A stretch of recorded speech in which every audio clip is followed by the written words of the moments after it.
За үзэгчдийнхээ нойроо амгалан айлтгая. Улс төрчин манлайлагч зорилттой телевизийн төслийн цуврал нэвтрүүлгийн мягмар гарагийн шинэ дугаараа үзэгч та бүхэндээ хүрэхэд бэлэн боллоо. За өчигдөр бид нэвтрүүлгээрээ манай төслийн оролцогчдын хувьд энэ сарын 1-ээс эхлэн хэрэгжиж эхэлсэн шилэн дансны хуулийн сурталчилгааны ажилд хэрхэн гар бие оролцож байгаа тухай нэвтрүүлгийг хүргэсэн. За өнөөдөр бас их хотынхоо гудамжнаас энэхүү нэвтрүүлгээ хүргэж байгаа маань бас өөрөө учирдахтай. Хотын маань хөгжлийг илтгэх тунгалаг шилэн байшингийн дэргэд бит хоёр зогсож байна. За бидний ард бол яг төслийн маань шилдэг 30 оролцогч маань тун чухал сэдвээр мэргэжлийн хүмүүстэй ярилцаж хэлцэж байна. За яг 4-7 хоногийн өмнө буюу 1 сарын 1-ээс эхлээд эх орон даяар одоо шилэн данс буюу санхүүгийн төсвийн ил тод байдлын хууль хэрэгжиж эхэлсэн байгаа.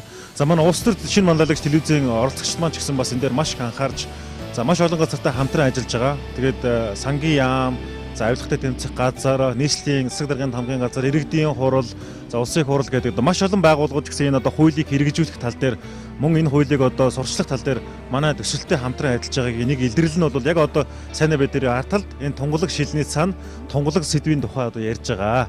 Тийм учраас бол бас бид нар цаг үетэйгээ хөл нийлүүлж энэ үнэн зөв мэдээллийг иргэдэд хүргэх. За үүн дээр бол манлайлах залуучуудын маань оролцоог хангах нь бол манай нэвтрүүлгийн хамгийн гол зорилготой нэг байгаа. За ингээд улс төрчин манлайлагч зорилттой телевизийн төслийн 30 оролцогч маань өөрсдөө бас одоо иргэдийнхээ мэдих эрхийн хүрээнд бас өөрсдөө нийгмийн хариуцлага ухамсарлан энэхүү одоо хуулийн одоо яг үзэл баримтлал чухам юу юм, иргэн та чухам яг юуг мэдсэн байх ёстой юм бэ гэдэг сэдвээр хилцүүлэхийг өрнүүлж байна. Танд бас энэ нэвтрүүлэг маань чухал мэдээллийг хүргэнэ гэдэгт итгэж байна. Ингээд хилцүүлэгт хамтдаа оролцъё. Төсвийн болон төрийн өмчийн оролцоотой байгууллагуудын нэгтлэн бодох бүртгэл санхүүгийн ил тод шилэн дасны тогтолцоог нэвтрүүлэх асуудлаар Монгол Улсын ерөнхийлөгч 2013 онд зарлиг гаргасан боловч объектив, субъектив хүчин зүйл шалтгааны улмаас хэрэгжихэд бэрхшээл тулгарсан тул шилэн дасны тогтолцоон шилжих ажлыг хуульчлах нь зүйтэй хэмээн үзэж холбогдох хуулийн үзэл баримтлал төсөл боловсруулах ажил хийгдэж хууль батлагдан хэрэгжиж эхэллээ. Шилэн дасны тухай хууль 2014 оны 7 дугаар сарын 1-ний өдөр батлагдсан бөгөөд Монголд шинэ олон өөрчлөлтүүдийг авчрах онцгой ач холбогдолтой хууль учраас түүний хэрэгжүүлэх бэлтгэл ажлыг хангахад зориулж хагас жилийн хугацаа олгосон. Одоо шилэн дасны тухай хууль хэрэгжиж эхлээд 27 хоног байна.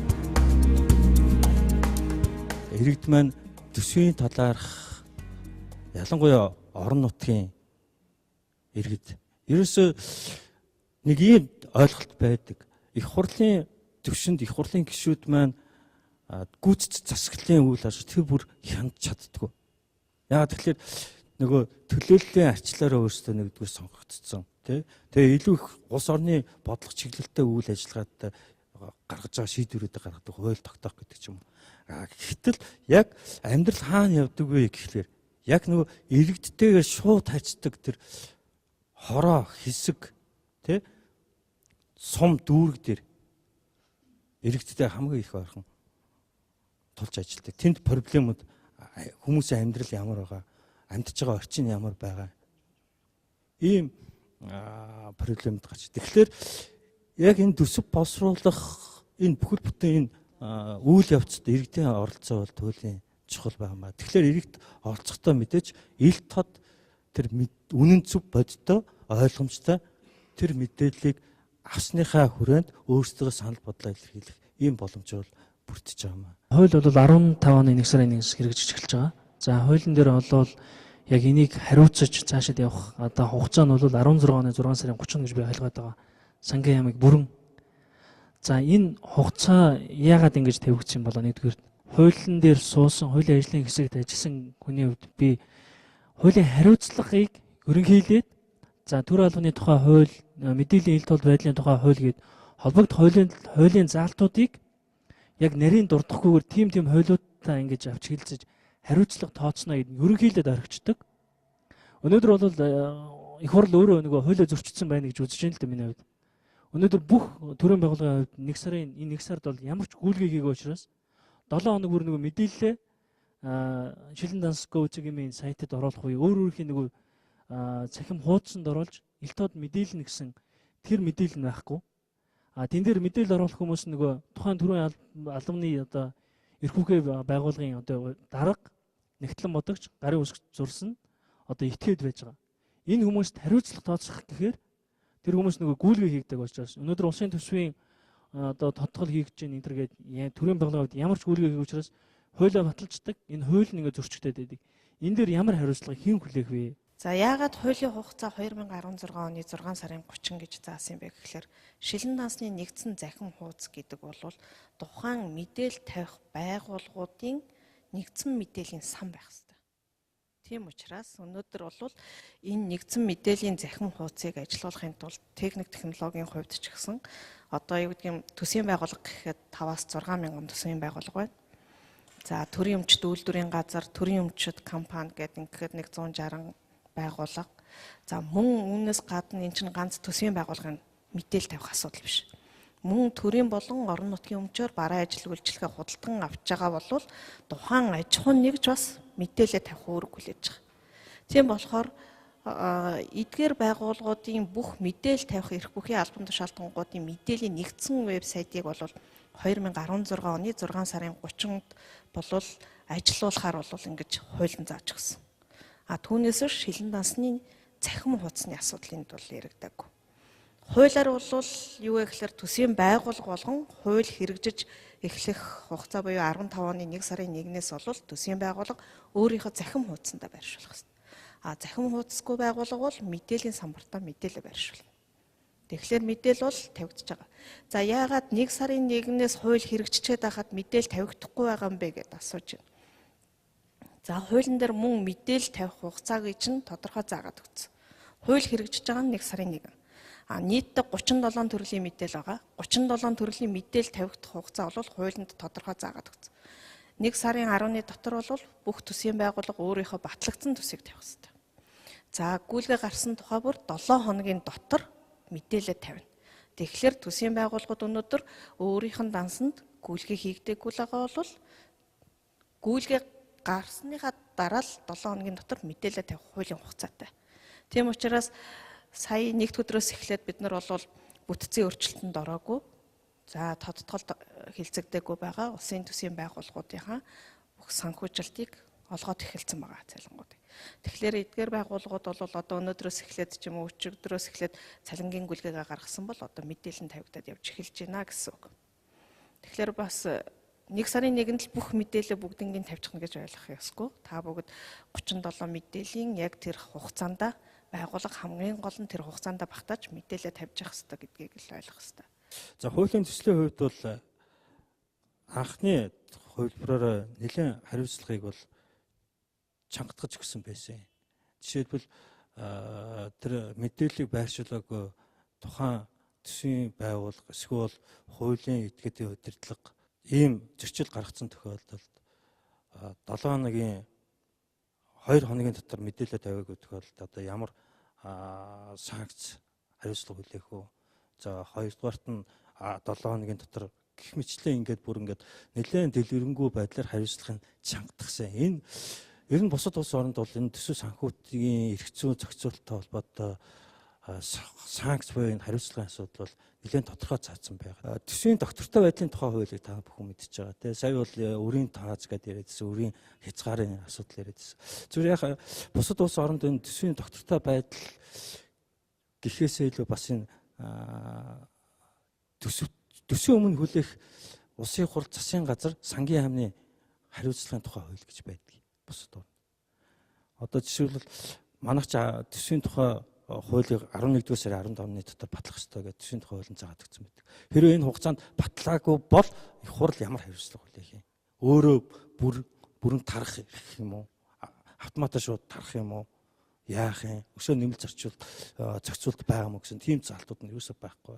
Тэгэхээр яг энэ бодлого шийдвэр гаргах төвчний байгуу институтууд их хурл засгийн газар сангийн яамны энэ төвшөнд бол хүлээх хариуцлагуудын зүйлүүд бол бас их тодорхой бус байгаа юм. Хяналт тавих субъект нь өөрсдөө иргэдийн урал, дээрэс нь аудитын байгууллага байгаа. Гэхдээ авилгатай тэмцэх газар бас энэ хуулинд хяналт тавьж ажиллана. Яагаад тэгэхээр авилгатай тэмцэх газар нь өөрөө авилгаас урьдчилан сэргийлэх, соён гэгэрүүлэх, авилгын зөрчлийг хянж шалгах, гэмт хэргийг илрүүлэх, мөрдөн шалгах энэ үйл ажиллагааг үндэсний хэмжээнд зохион байгуулах юм бүрэн эрх бүхий, чиг үүрэг бүхий юм байгууллага байгаа. Тэгээ энэ утгаараа бид нэр авилгаас урьдчилан сэргийлэх соён гэгэрүүлэх маань угаасаа бас манай байгууллагын тэргүүлэх чиглэл гэж явдаг. Угаасаа ямар нэгэн зөрчил дутагдлыг гарахаас өмнө урьдчилан сэргийлнэ гэдэг угаасаа хамгийн хямд төсөр тийм арга зам. Угаасаа авилгын зөрчлийг хэн хийдэг гэхээр голцоо боловсралтай эрх мэдэл бүхий хүмүүс гэмт хэргийг бас тийм л улсууд үйлддэг. Ийм учраас илрүүлэхэд тэгээд арилгуулахад маш их цаг хугацаа шаардсан ийм ажил байдаг. Тийм учраас тэрэнд нь хүрэхээс наан урьдчилан сэргийлэх нь бол хамгийн гол арга зам. Тэгээд авилгаас урьдчилан сэргийлэх хамгийн үр дүнтэй арга бол ил тод байдлыг хангах явдал. Тэгээд манай улсын гишүүн болсон авилгын эсрэг конвенц байна. Дээрээс нь манай авилгын эсрэг хууль байна. Мөн сонирхлын зөрчлийн хууль гэдээ би товчоор нэрийг хэлчихье. Эдгээр хуулиудын гол үзэл баримтлал үндсэн агуулгад дандаа ил тод байдлыг хангах ийм үзэл санаа явдаг. Авилгатай тэмцэх газар маань өөрөө орон нутагт салбар нэгжгүй. Тэгээд орон нутгуудаар томилтоор яваад ингээд тухайн яг хэрэгжиж байгаа орон нутагт хэрэгжиж байгаа төсвийн байдалд хэр зориулт бусаар зориултын дагуу зарцуулж гин, хэр үүр нөлөөтэй зарцуулж гин, дээрээс нь сонирхлын зөрчилтэй шийдвэр гаргаж гин үгүй юу гэдэг ингээд хяналт тавиад явхлаар маш их цаг хугацаа шаарддаг. Одоо жишээ нь өнгөрсөн жил гэхэд манай нэг ажилтан дунджаар бодоход одоо манай урьдчилан сэргийлэх соён гэгэрүүл хилцсэн ажилтан 100 хоног одоо ингээд 6 аймгийн бүх сумдаар дунджаар л нэг ажилтан тэгэж ажилласан байх жишээний. Тэгэхээр энэ дээр чинь нөгөө зардал маш их гарч байгаа. Тийм учраас энэ ил тод байдлыг хангуулад дээрэс нь яг энэ шилэн дансны хуулийн дагуу юм нэгдсэн цахим сантаа болцсон тохиолдолд бид нар зөрчлийг нэлээд цаг тухайд нь илрүүлэх, дээрэс нь урьдчилан сэргийлэх боломжтой. Миний одоо цалин ороход утсанд маань мессеж ирдэг. Таны тэр дугаартай картанд тэдэн дөрөвний орлого орлоо. Тэрнээс тэдэн дөрөвний зарлаг гарлаа гэдээ утсанд маань хүрээд ирдэг. Энтэй адилхан тэр төсвийн байгууллагын үндсэн дансанд орж байгаа гуйлгийг тэр төсвийн байгууллагын цахим сайтад шууд холбоод гуйлгээ гарсан даруйдал сайтанд нь өөрөө автоматар бүртгэгддэг ийм журмаар одоо хийвэл бүр илүү болох юм шиг надад санагдсан. Хуулинд бол мэдээлэл тавих байгууллагуудыг бүр ингээд заасан байгаа тийм. Тэрэн дээр хуулийн 3.1-ийн 3 дээр хяналтын багц буюу түүнээс дээш хэмжээний хувьцааг төр орон нутаг болон тэдгээрийн нэгдмэл сонирхолтой этгээд эзэмшиж байгаа компани мэдээлэл тавина гэж заасан байна. Тэгэхээр дахиад юу вэ гэхээр энэ дотор чинь бас ингээд яг хуулиа хэдүүлээ ингээд наривчлаад харах юм бол төсвийн байгууллага нийт 37 мэдээллийн ямар мэдээллийн төсвийн байгууллагт хамааралтай.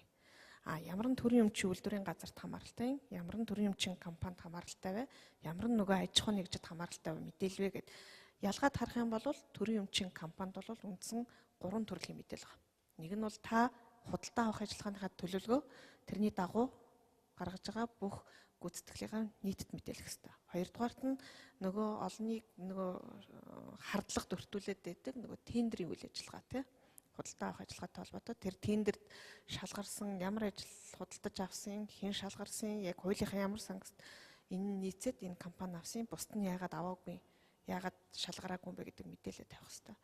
Дараагийнх нь бол их хэмжээний хилцлийн талаарх мэдээлэл тавих хэрэгтэй. Их хэмжээний хилцэл гэдэг бол нөгөө компани ялангуяа хэний шийдвэрээр энэ хилцэлд орсон юм бэ? Одоо юу гэдэг үнд цаас гаргасан юм уу? Засгийн газараас баталгаа авсан юм уу? Эсвэл зээл авсан юм уу гэд. Энэ талын мэдээлэлүүдээ бол төрийн өмчийн компаниуд бол тавина.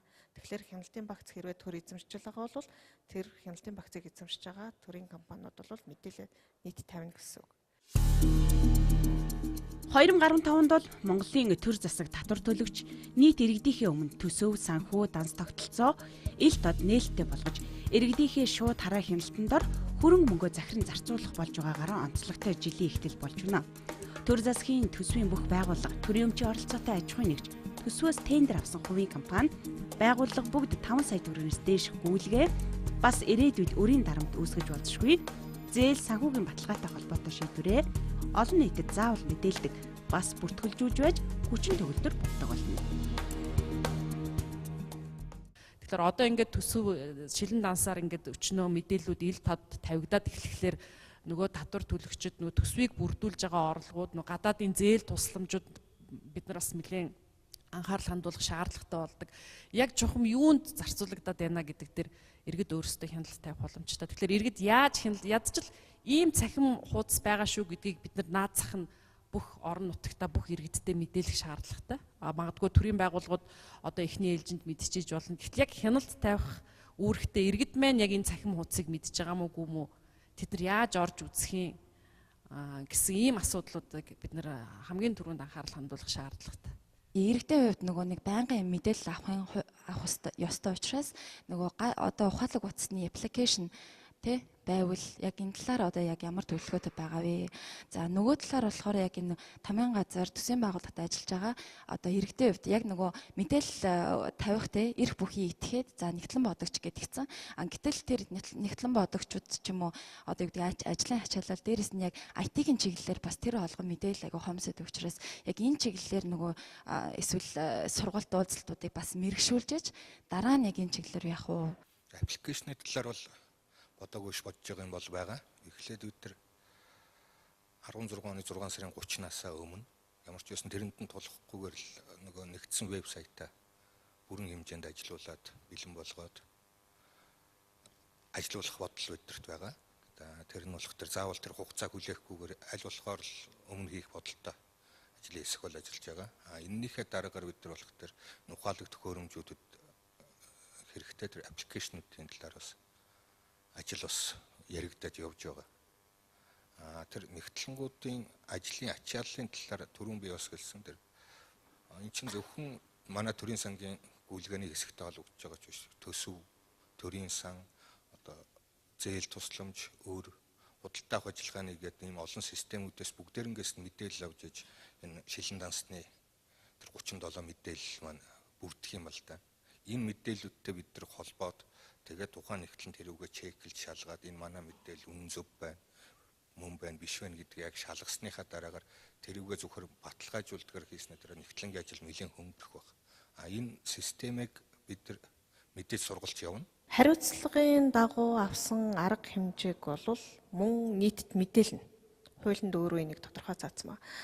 Иргэд өөрийнхөө дагуу тухайн шилэн дансны мэдээллийг шалгуулахаар өргөдөл гомдлоо үндэсний аудитын газарт гаргаж болно. Бүр захиргааны иргэн шүүхэд асуудлаа тавьж болно.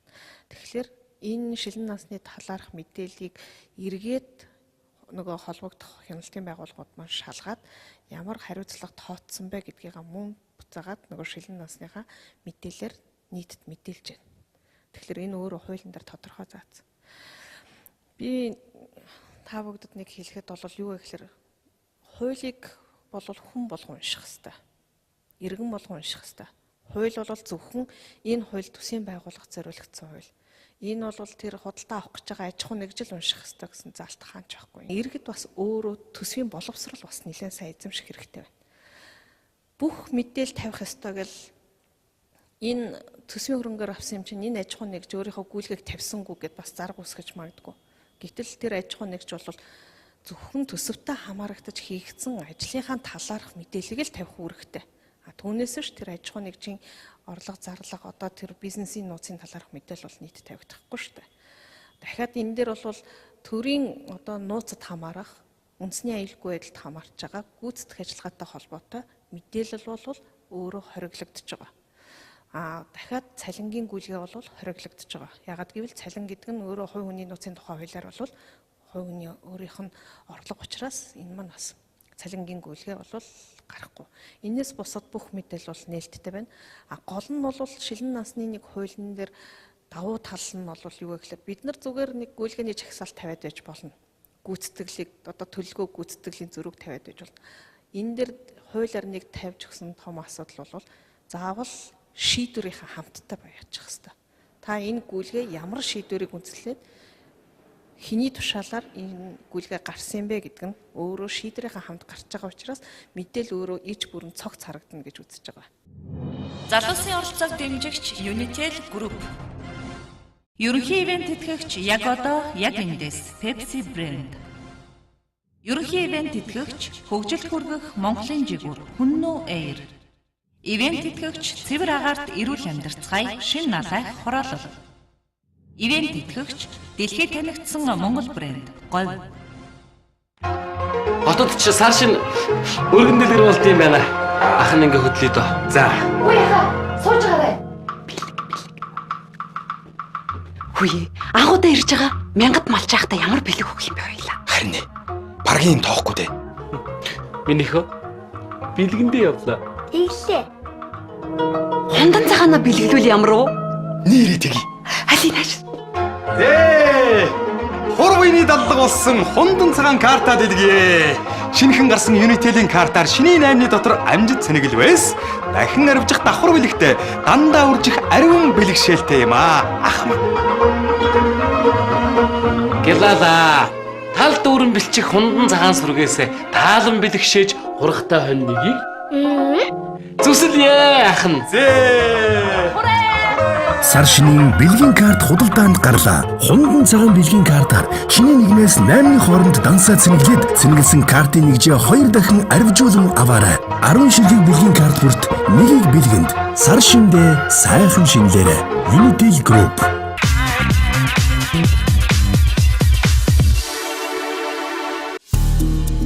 Шилэн дансны энэхүү хууль амьдралд мөрдөгдөж хэрэгжснээр төсвийн сахилга сайжирч хөрөнгө оруулалтын үр ашиг дээшлэнэ.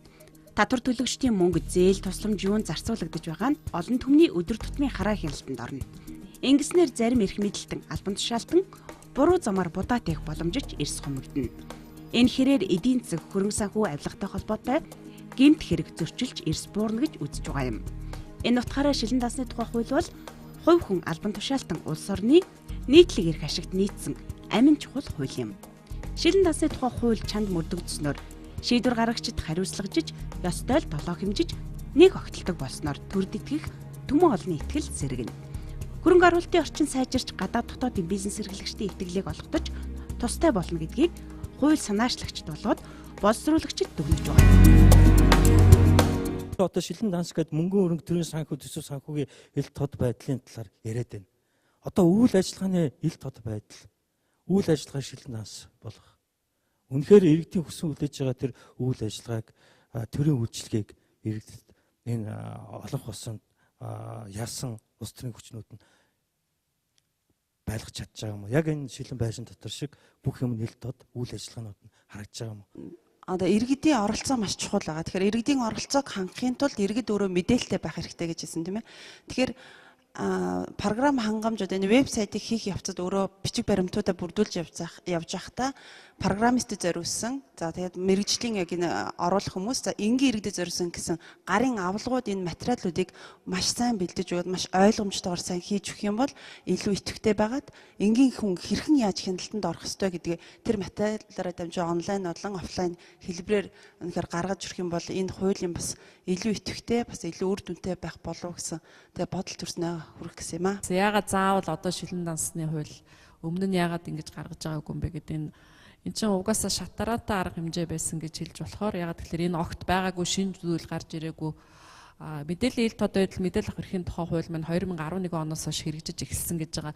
Энэ хуулинд чинь 4 заалт ил тод байх хэрэгтэй байсан. Төсөв, худалдаа авах ажиллагаа, хүний нөөц, үйл ажиллагаатай холбоотой төрийн байгууллагын ийм 4 заалт ил тод байх хэрэгтэй. Одоо энэ шилэн дансны хууль гарч байгаатай холбогдуулаад тухайн мэдээллийн ил тод байдал мэдээлэл авах эрхийн тухай хуулиас төсөвтэй холбоотой худалдаа авах ажиллагаатай холбоотой зарим заалтууд хүчингүй болоод энэ шинэ шилэн дансны хууль руу илүү нарийн болоод сууж өгсөн байгаа. Илүү зохицуулалт нь илүү бүр тодорхой хугацаанд тодорхой болоод хариуцах эзэн нь тодорхой болоод ингээд суугаад өгсөн байгаа. Одоо өөр олон төсвийн тухай хуулинд ч гэсэн ил тод байдлыг хангах заалтууд байгаа. Дээрээс нь манай авилгын эсрэг хуулинд жишээ нь төсвийн орлого зарлага зарцуулалттай холбоотой мэдээлэл ил тод байх ёстой, албан тушаалтны шийдвэр ил тод байх ёстой гэсэн. Тэгэхээр энэ цоо шин асуудал гинт гараад ирсэн асуудал биш. Тэгээд дээрээс нь нийгмийн шаардлага ямар болоод байгаа гэсэн тэр шаардлагын дагуу шинжлэхтэд яваад байгаа. Одоо жишээ нь энэ шилэн дансны хамгийн гол ач холбогдолтой юм чинь жишээ нь нэгдсэн цахим сантай болж ийн гэдэг чинь энэ бол маш том дэвшилттэй асуудал. Тухайн одоо сумын ч юм уу дүүргийн олон нийт тэр мөнгөөр юу хийж юу байгуулсан бүтээснийг харддаг тийм шилэн дансны эхлэлийг бид нар бол нийтлэн 14 онд хийгээд 14 онд бүрэн хэрэгжиж явсан л да. Энэ нь шилэн дансны бас эхлэл байгаа. Одоо шилэн дансны энэ хууль батлагдсанаар бас орон нутгийн хөгжлийн сангийн бид нар тусдаа системтэй байна гэдэг маань тэр нь бол цаашаага нэг алхамч гэсэн бас төгжил байна. Залуусын оролцоог дэмжигч Unitel Group Ерөнхий ивент тэтгэгч яг одоо яг эндээс Pepsi брэнд. Ерөнхий ивент тэтгэгч хөгжилд хүргэх Монголын жигүүр Хүннүү Air. Ивент тэтгэгч цэвэр агаарт эрүүл амьдарцгаая шин налайх хороолол. Ивент тэтгэгч дэлхийд танигдсан Монгол брэнд Говь. Хотод ч сар шин өргөн дэлгэр болд юм байна. Ах нь ингээ хөдлөе дөө. За. Үгүй яха. Сууж гараа. Хүй, агуудаа ирж байгаа. Мянгат малч байхдаа ямар бэлэг өгөх юм бэ хоёлаа. Харин ээ. Баргийн юм тоохгүй дээ. Минийхөө бэлгэндээ явлаа. Ийлээ. Хундан цагаана бэлгэлүүл ямар уу? Нэрээ тгий. Алин хааш. Хурвыны даллага болсон хундан цагаан карта дэлгэе. Шинэхэн гарсан Unitel-ийн картаар шинийн 8-ны дотор амжид цэнэглэвээс дахин арвжих давхар бэлэгтэй дандаа үржих ариун бэлэгшээлтэй юм аа. Ах минь. Гэлала. Тал дүүрэн бэлчих хундан цагаан сүргээс таалан бэлэгшээж хургахтай хонь нэгийг зүсэлье ах нь. Сар шинийн бэлгийн карт худалдаанд гарлаа. Хундан цагаан бэлгийн картаар шинийн 1-ээс 8-ны хооронд дансаа цэнэглээд цэнэглэсэн картын нэгжээ 2 дахин арвижуулан аваарай. 10 ширхэг бэлгийн карт бүрт нэгийг бэлгэнд сар шиндээ сайхан шинлээрэ. Unitel Group.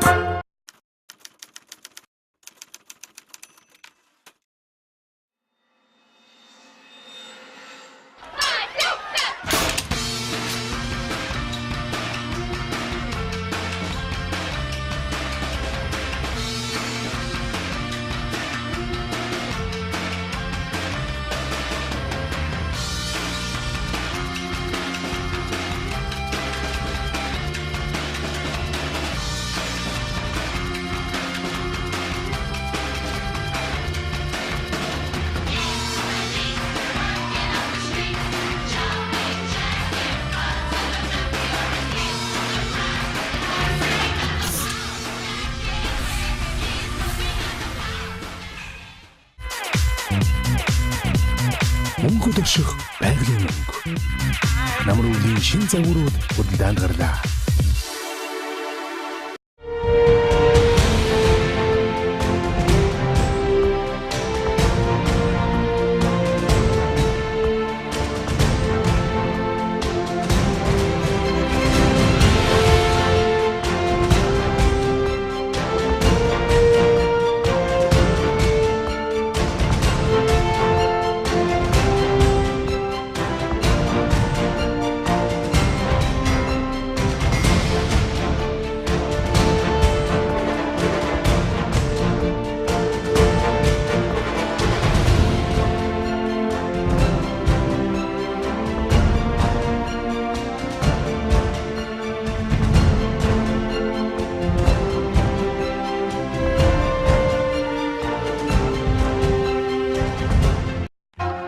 Хотод ч сар шин өргөн дэлгэр болд юм байна.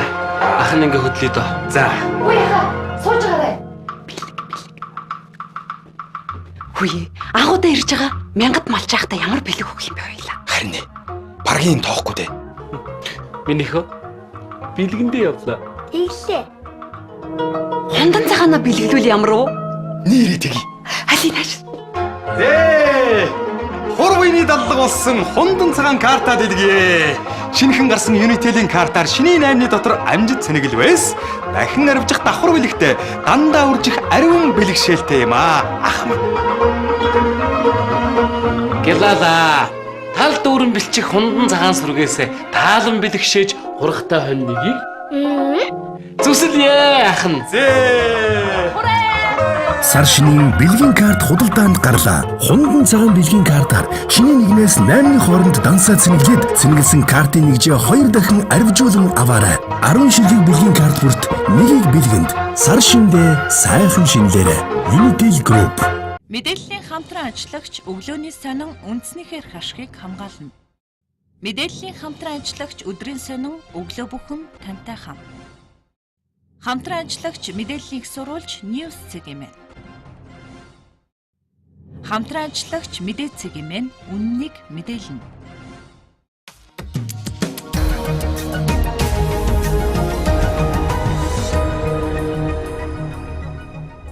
Шилэн даасны тухай хуулиар ингээд яг юу гарын авлага гарцсан байгаа. Нэлээд тараагдсан байна. Айгу ингийн юм бэлч шүү дээ. Уншихад ойлгомжтой. Хүмүүс бол одоо яг ингээд вебсайт руу буюу захин хуудас руу ороод яг энэ төрийн байгууллагын энэхүү одоо сайтанд нь шилэн данс гэсэн болон байгаа эсхийг шууд харах хэрэгтэй юм байна. Гэтэ мэдээлэл байхгүй байна гэдэл бас энийг тойрсон хил амууд гараад. Яг одоо ч нэг сар маань дуусаагүй байгаа учраас 2 сар гаргаад эхлэхэд бол энэ 1 сарын юмуд гараад ирсэн. 72 цагийн дотор мэдээлсэн байна. Нөгөө их хурлаар төсвийн тодтгол хилцэж байгаа учраас хүлээгдэж байгаа 5 саяас дээш үнийн дүнтэй одоо санхүүжилт хийгдээгүй өдрөг шалтгаанууд байна. Манай төслийн хувьд гэх юм бол залуучууд маань эхний одоо 2014 онд багтаад хувийн ур чадвар, за илтгэх чадвар, мэтгэлцэн гэдэргээд ерөнхийдөө удирдлагын их тимийн бас босруулсан тусгай хөтөлбөр ороод нэлээд сайн одоо мэдээлэл суурьуд бол хангалттай суудсан байгаа. За он гараад одоо бол яг жинхэнэ нөгөө нэг ярихаасаа илүү хийх ажил руугаа.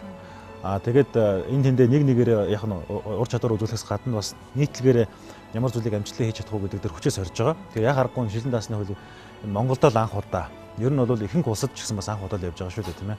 Шинэ жишгийг бас иргэдэд таниулан мэдүүлнэ гэдэг бол хамгийн чухал зүйл. Хуулиа сайн сахин биелүүлэн мөрднө гэдэг чинь энэ эрх зүйт нийгмийн гол тулгуур болдог учраас манай залуучууд энэ дээр маш ач холбогдол өгч байгаа. Хийж байгаа, гүйцэтгэж байгаа даалгавар болгоноос залуучууд маань өөрсдөө бас их зүйлийг сурж байгаа, мэдж байгаа гэдгийг бол онцолж хэлэх нь зүйтэй баг. Тэгэхээр шилэн дансны хуулийг бол бид нар яг энэ зарчмаар явж байгаа. Хуулийг нэгдүгээр сурталчлалын нөгөө талаар иргэдтэй энгийн хялбар аргаар энэ бүх зүйлийг яаж мэдэж болох вэ гэдгийг бол төслөөрөө дамжуулан хүргэж байгаа. Тэгээд хуулийн бас хэрэгжихгүй байгаа заалтуудыг оролцогчдын маань зүгээс өөрсдийнхөө хүсэлтээр одоо энэ заалтуудаа сонгож байгаа. Өнөөдрийн хувьд бол оролцогч бат сайхны одоо хуулийн заалтыг тайлбарлах, за дээрэс нь ямар гарт шийдвэрээр үүнийг хэрэгжүүлж болох вэ гэдэг дээр санаа бодлоо илэрхийлсэн байгаа. За сэдв нь бол эрүүл мэндийн даатгалын хууль. Тэгээ яг харахгүй хууль гэдэг бол нийгмийн харилцааг зохицуулж байгаа тэр зүйл дээр хэм хэмжээг бий болгох зүйл шүү дээ. Тийм учраас манай бат сайхны бас энэ зүйл дээр олон хүмүүс нэлээд бохомддог санал хэлжсэн санагддаг л да. Ер нь эрүүл мэндийн даатгалыг хэр үр ашигтай болох вэ гэж. За ингээд хэдүүлээ хамтдаа үздэгэ жоохон ямар сэдвийг шийдэл болгож үзнийг харцгаая.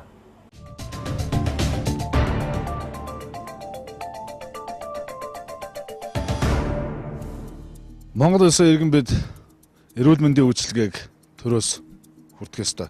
Тэгвэл эрүүл мэндийн даатгалын тухай хуулийн 2 дугаар бүлгийн 5 дугаар зүйлийн 1-5-д заасанчлан эрүүл мэндийн тусламж үйлчилгээ болон түүний санхүүжилтийн талаар иргэд та бүхэндээ мэдээлэл хүргэхээр үргэлж ирсэн байна. Тэгэхээр эрүүл мэндийн газрын холбогдох аламжиралтнуудаас та бүхэнд иргэдийн эрүүл мэндийн талаарх, тусламж үйлчилгээний талаарх, санхүүжилтийн талаарх бид эрүүл мэндийн даатгалын санд мөнгөө тушааж байдаг.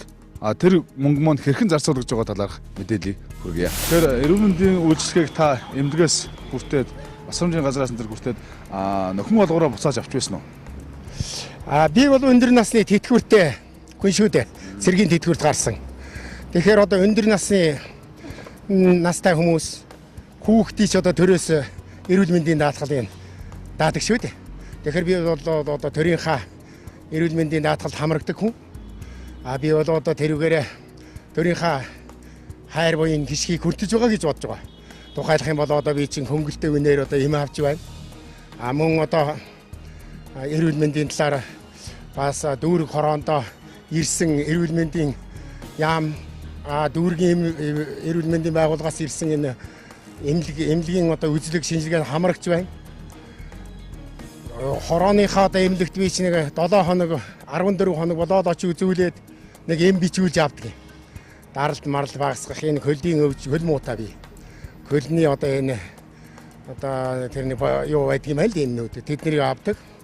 Ингэж одоо би үйлчлэг авч л байгаа та хүмүүс. Үйлчлэгийг та эрүүл мэндийн байгууллагуудаас авдаггүй. Тэгвэл яг ямар үйлчлэгийг одоо эрүүл мэндийн даатгалын сангаас нөхөн олгороор мөнгө авч байсан бэ? Би даатгал ер нь гайгүй л ах шүү дээ. Тэ. Би даатгалаа барьж очивол хаанчлаа үзүүлчихдэг шүү дээ. Тэ. Тэр нөхөн олгоор энэ төр бол тэрийг сайн мэдэхгүй байна. Эрүүл мэнд ер нь эрүүл мэнд гээд ярих юм бол би зөвхөн төргөн тусламжтай холбоотой юм хэлэх гэж. Тэрс нэгдсэн эмнэлгээр бол үйлчлүүлж одоо Тэ нэгдсэн эмнэлэг ер нь гайгүй юм. Даатгалаа бариад очивол ер нь хаанчл үздэг нь шүү дээ. Тэ. Даатгалын тухай асууж байна хамгийн гол нь эрүүл мэндийн даатгал бол. Тий. Тэгвэл даатгал ер нь гайгүй би гайгүй л гэж ойлгохгүй. Энэ хаанч яваад очсон даатгалаар үйлчлүүлчихдэг шүү. Иргэний эрүүл мэндийн даатгалын тухай. Иргэний эрүүл мэндийн даатгалын тухай хуулийн 2 дугаар бүлгийн 5-1-5 эрүүл мэндийн даатгалын тусламж үйлчилгээг санхүүжүүлэх 9-2 эрүүл мэндийн даатгалын сангаас дурдсан зардлыг санхүүжүүлнэ 9-2-1 даатгуулагчид үзүүлэх эрүүл мэндийн даатгалын тусламж үйлчилгээний зардал 9-2-2 энэ хуулийн 12-ын 9-т заасан эмийн үнийн хөнгөлөлт үзүүлэх зардал 9-2-3 эрүүл мэндийн даатгалын үйл ажиллагааны зардал 9-2-4 энэ хуулийн 5-ын 4, 7-гийн 8, 9-ийн 3, 9-ийн 4, 12-ын 14 дахь хэсэгт тус заасан зардал. Тэгэхээр холбогдох мэргэжилтнүүдээс бид нар ярьцлага авах гэж байна. Яг юу гэхээр эрүүл мэндийн тусламж үйлчилгээг иргэд маань ямар үйлчилгээ байдгийг те үйлчилгээг хэрхэн авч чадж байна гэдэг талаар мэргэжлэн бидэнд зөвлөгөө яг хуулийнхан холбогдлолтой мэдээлэл өгөөч. За эрүүл мэндийн даатгалын тусламж үйлчилгээг бол иргэд маань одоо эрүүл мэндийн даатгалын шимтгэл төрсэн даатгуулагч бүр авах хэрэгтэй. Тэгэхдээ одоо нийгэм даатгалын байгууллагатай гэрээ бүхий одоо 258 эрүүл мэндийн байгууллага байна. Эндээс бол улсын болон төрийн өмчт одоо хэвшлийн эмнэлгүүд мөн эмийн сангууд бол манайтай гэрээ байгуулан ажиллаж байгаа. Тэгэхээр эрүүл мэндийн даатгалын тусламж үйлчилгээ бол жилээс жилд төрөл нь бол ширч явж байгаа. Энэ дээр одоо бол нэг 8-9 төрлийн тусламж үйлчилгээ үзүүлж байна. Хэвтүүлэн эмчлэх тусламж үйлчилгээ, төрийн өмчийн болон хувийн хэвшлийн эмнэлгүүд хэвтүүлэн эмчлэх тусламж үйлчилгээний зардлыг эрүүл мэндийн даатгалын сангаас даатгалтай иргэдэд одоо үзүүлж байна. Мөн одоо уламжлалт эмчилгээ, онцлогоо шинжилгээ, амбулаторийн тусламж үйлчилгээ, хөнгөлөлт тусламж үйлчилгээ, мөн өдрийн эмчилгээний тусламж үйлчилгээ, урамшууллын тусламж үйлчилгээ гэсэн эдгээр одоо тусламж үйлчилгээний төрлүүдийг бол эрүүл мэндийн даатгалын сангаас санхүүжүүлж байна. Энэ дээр энэ оноос эхлээд өндөр өртөгтэй тусламж үйлчилгээг бас эрүүл мэндийн даатгалын сангаас одоо тодорхой хувийг нь олгохоор энэ одоо үйл ажиллагааны талаар бол эхний тушаал бол одоо гарчаад хэрэгж төлөвтэй явагдаж байна. Тэгэхээр иргэд маань эмнэлгийн байгууллагаас тусламж үйлчилгээг авч байна те. Тэгэхээр эмнэлэг хэвтэлшин эмчлүүлчихэд нийгмийн даатгалын эрүүл мэндийн даатгалын сангаас буцаагаад яаж одоо нөхөн олгоор авдаг юм бэ? За иргэд маань эмнэлэгт хэвтэж эмчлүүлээд тийм ээ өвчний түүх одоо хэвтэн эмчлүүлсэн тохиолдолд иргэний бүхэл мэдээллийг агуулсан дээр одоо өвчний түүх гэж байдаг. Тэр түүх маягт нь мөн одоо энэ нэхэмжил чагсаалт нь урьдчилж манай одоо хэвтээд гарсныхан дараа одоо сард 2 удаа улсын эмнэлгүүд бол одоо 15 хүртэлх хэвцээ хугацааг нь 20-ны дотор одоо сараараа 30-ны хүртэлх хэвцээ хугацааг нь 5-ны дотор ингээд нэхэмжил чагсаалтаа үндсэн баримттай манад ирүүлж тэр ирүүлсэн нэхэмжил чагсаалтыг энэ үнэхээр одоо мөнгөн дүн тохирч гинүү тийм ээ авах ёстой одоо оногдсон тарифууд байгаа шүү дээ. Тэр тарифын үнэн байна уу? Энэ иргэн даатгалтай байна уугүй гэдгийг үзээд тэгээд тусламж үйлчилгээний чанарыг хэлцэн мэрэгчтүүд шилжүүлдэг байгаа. Эдгээр тусламж үйлчилгээний чанарыг хэлцэн эмч мэрэгчтүүд маань юу гэж дүүхээр энэ өвчний түүхийн анхан шатны баримтыг үндэслээд одоо чанартай тусламж үйлчилгээний үзүүлж үү. Энэ үнэхээр энэ оншоор энэ даатгалтай одоо даатгалын тусламж үйлчилгээнд тохирсон өвчин мөн байна уугүй юу гэдэг энэ бүх юмнуудыг үнэхээр энэ хүн хэвтчихүү энэ гэсэн энэ бүх мэдээллүүдийг тухай үзэж байгаа даатгуулагчдын бас тодорхой хувьтай нууцаар холбогдох мөн одоо үндсэн баримтуудыг тулгаж үзэх энэ байдлаар бол хянж шалгадаг. Ингэсний дараа бол санхүүжилт нь шилждэг байгаа. Тухайн эмнэлгийнхаа байгууллага.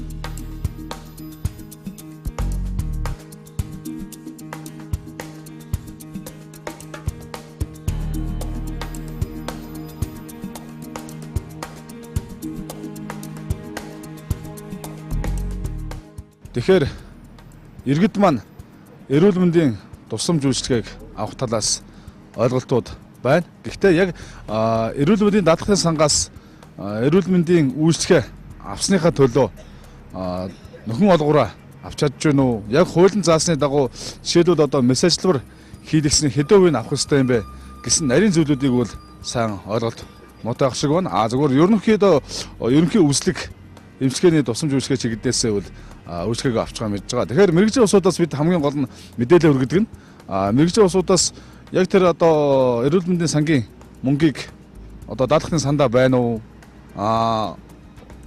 Захиран зарцуулах гэх нь тухайн одоо эрх хүчний байгууллагад байна уугүй юу? Тэр талаар тодорхой мэдээлэл өгч чадсангүй. Тэгэхээр энэ бол бас нэлээ бид мөнгөө эрүүл мэндийн даатгалын санд тушааж байгаа бол захин зарцуулж байгаа хэлбэрийг мэдчих шаардлага, хяналт тавих шаардлага бидэнд зайлшгүй байгаа учраас эрүүл мэндийн үндэсний төвөөс гаргасан 260 гаруй тэрбум төгрөгийн үлдэгдэл мөнгө хаана байна вэ гэдгийг эрен сурвалж ирсэн юм аа. Зарим эмнэлгүүдэд иргэдийн хуурамч өвчний түүх бүрдүүлээд тэр чиглэлээс нь мөнгө авсан асуудал байсан. Тэгэхээр албаны усуд бас энэ дээр тодорхой хариулт өгч чадсангүй. Бид энэ дээр бас хяналт тавих шаардлага байгаа.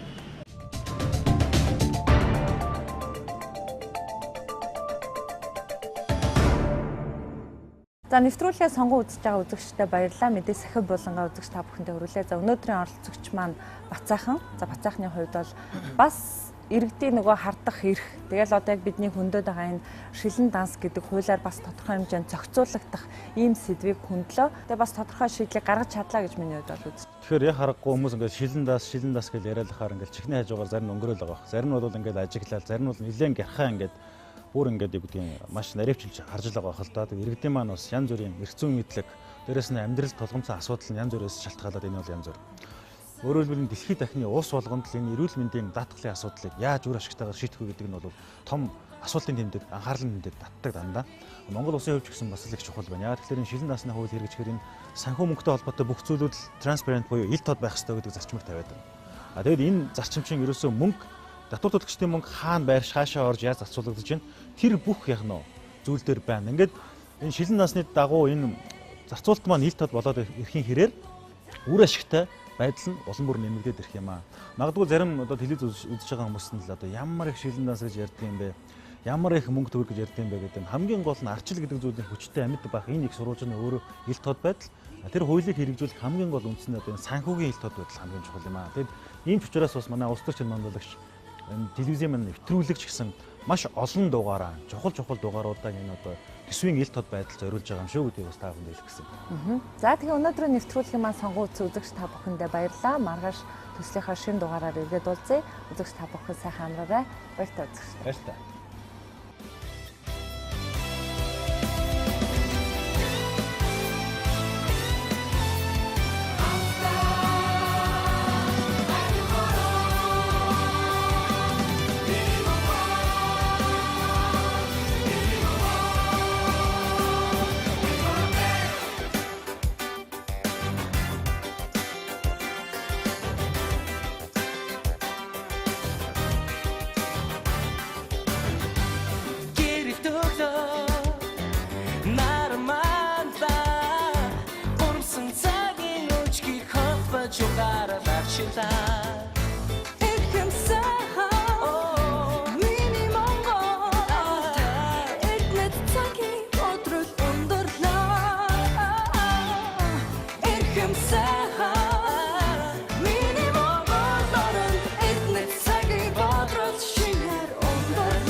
Галтай насны дурсан жайлгуу минь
Бусдын төлөө тэмц их орон гэж юу вэ? Их орон бол гэр. Хүний газраас буцаж ирэхэд их орон бол тэр. Их орон бол ээж. Биднээс юугаш харамсаагүй ачиг нь хариулахын тулд дэвтэр дээр минь харамсаагүй.